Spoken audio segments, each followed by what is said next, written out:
When Yaakov came in to receive the blessings, he wore Esav's coat, he spoke like Esav, and he came into his father Yitzchak. Yitzchak says the words, Hakol kol Yaakov vayedayim midei Esav.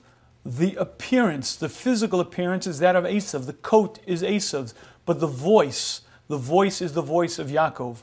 Rashi is bothered by what about Yaakov's voice fooled Yitzchak. In fact, they were twins. Likely they had identical voices. What is it that tipped Yitzchak off that something's unusual? Explains Rashi, because Yaakov used the words, no, please. Please, my father, please eat.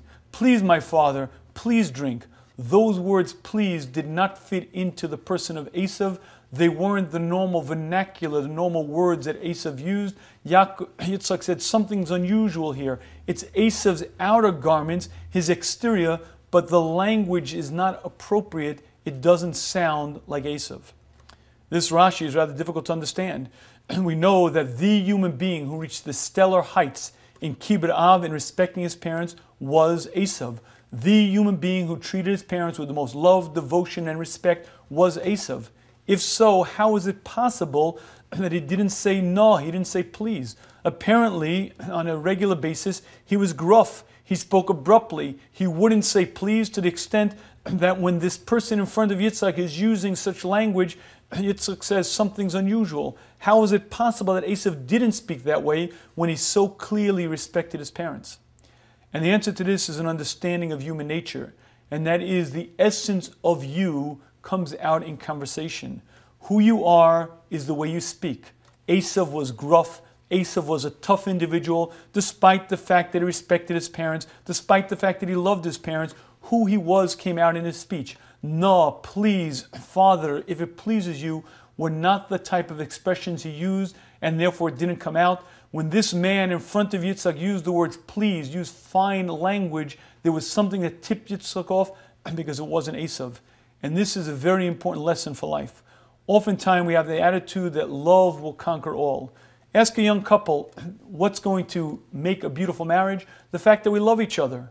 I believe what this Rashi points out to us is you could love your wife can love you, and you could end up in very, very deep and serious trouble. Because you see, the fact that I love another individual is not going to change the essence of me. If I'm curt, if I'm rude, if I'm selfish, that will surface. That will manifest itself, and that will sour the relationship. A person has to learn to work on themselves. A person has to learn to develop a sensitive nature. Only then can the love take the next step. Love does not conquer all. Love is a bond that's necessary. Love is a bond that will help me be a much more kindly, giving human being. But who I am is who I am. And if I don't learn to work on myself, if I don't learn to be sensitive and kind, if I don't learn to use words that are very, very soft and gentle, I will be a difficult person to live with. This is a lesson for marriage. This is a lesson for all human relations. You could be a giving, kind person, but if you have a tough exterior, if you use language that's inappropriate and improper, it will make you a very difficult person. Even if you love another human being, you have to learn to work on yourself.